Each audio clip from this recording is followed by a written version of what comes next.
from the PEC. This is called Artists in Everyday Places. And this is one of the artists that I met, my man Marshall right here. Tell the people about the event that you're about to put on right now. Yeah, sure. So the Everyday Places Artist Partnership is, through the People's Emergency Center, Barnes West.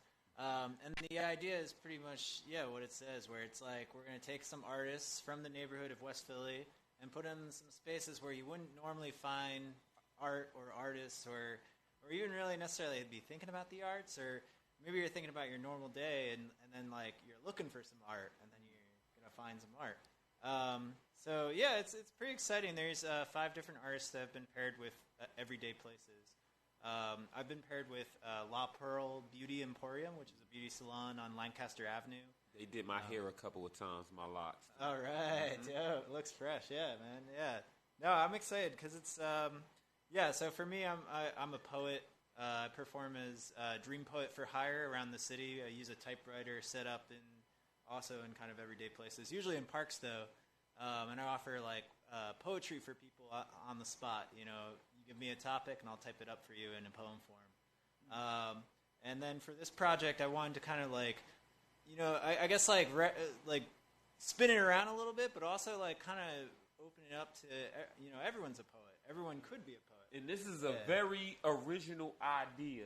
Yeah. And as soon as I seen it, I was like, "Ooh, I need to holler at this boy." Yeah. And so you're gonna have typewriters outside the Pearls. You know what I mean? And people are gonna be able to go up and type what they feel. Yeah.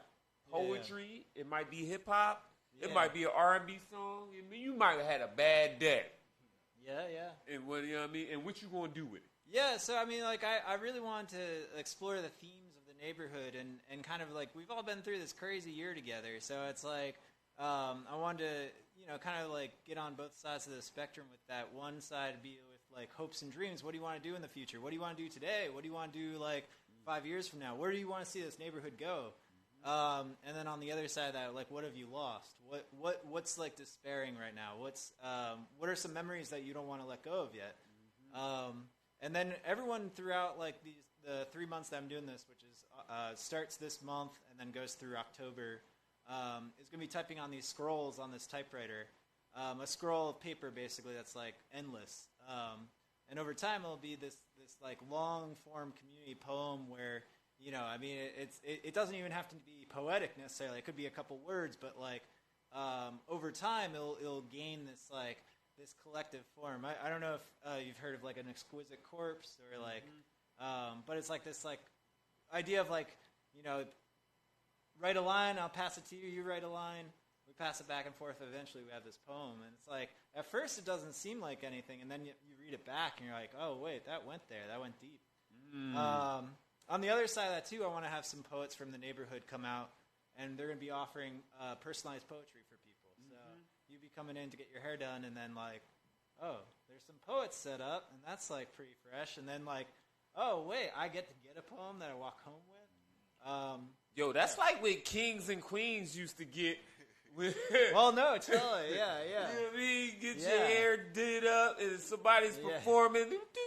Yeah, no, poetry goes ways, man. It goes away. It's everyone needs a poem. And also, I mean, I don't know.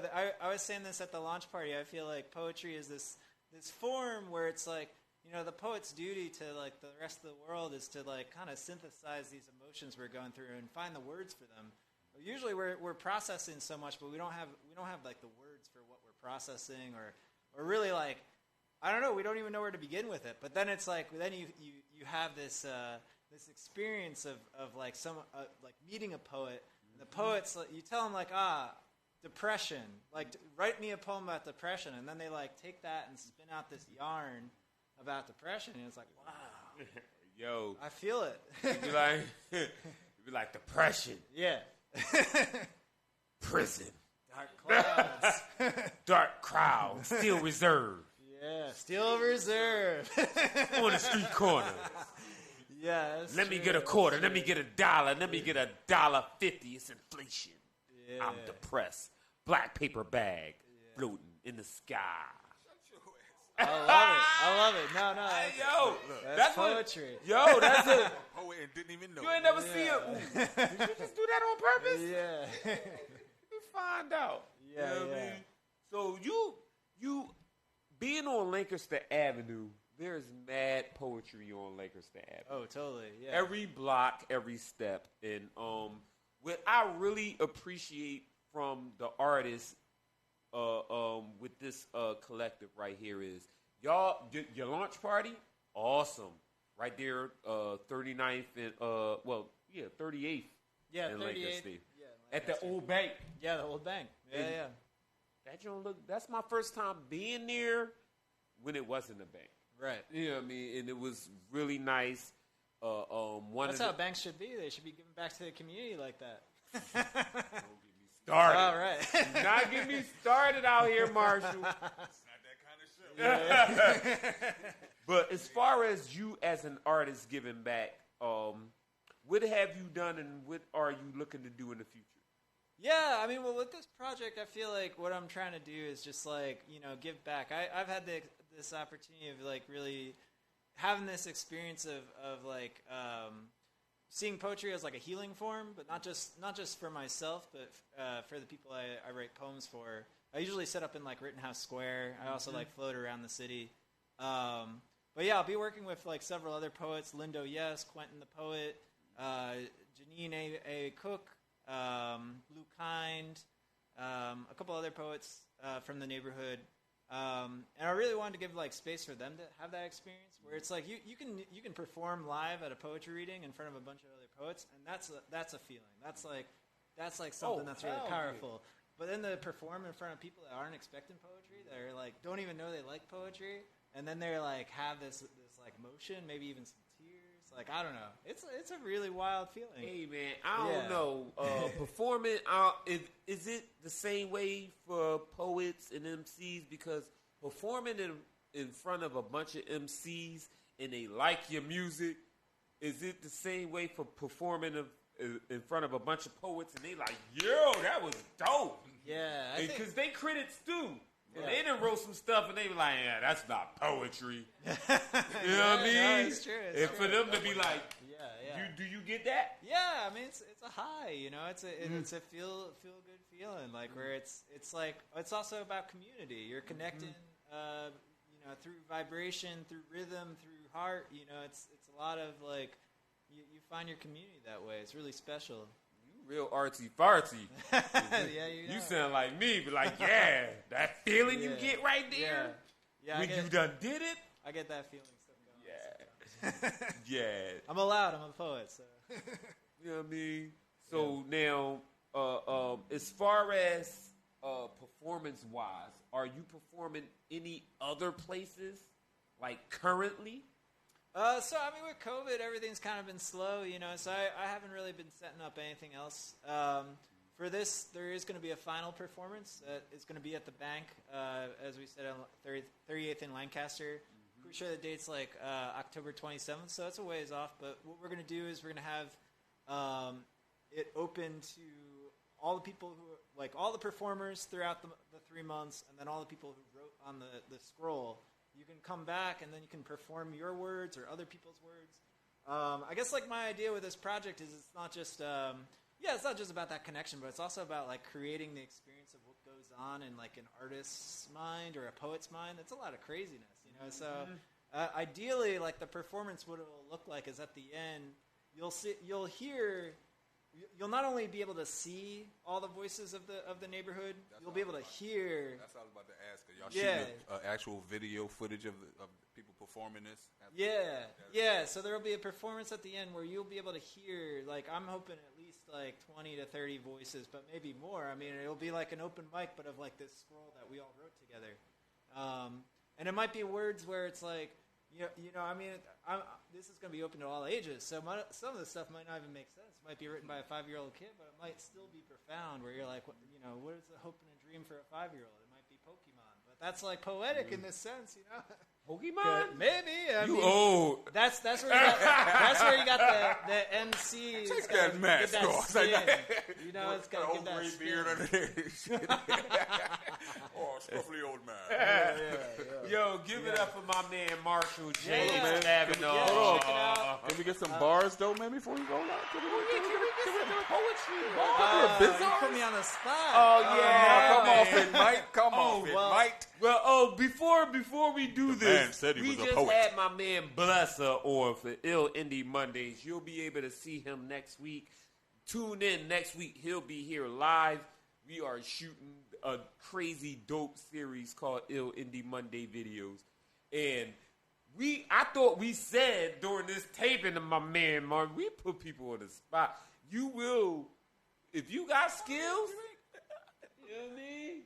The man just made a poet out of, what was y'all just talking about? No, we was I up know he here. got it. I know he Yeah, got it. I know he got it. I got some stuff.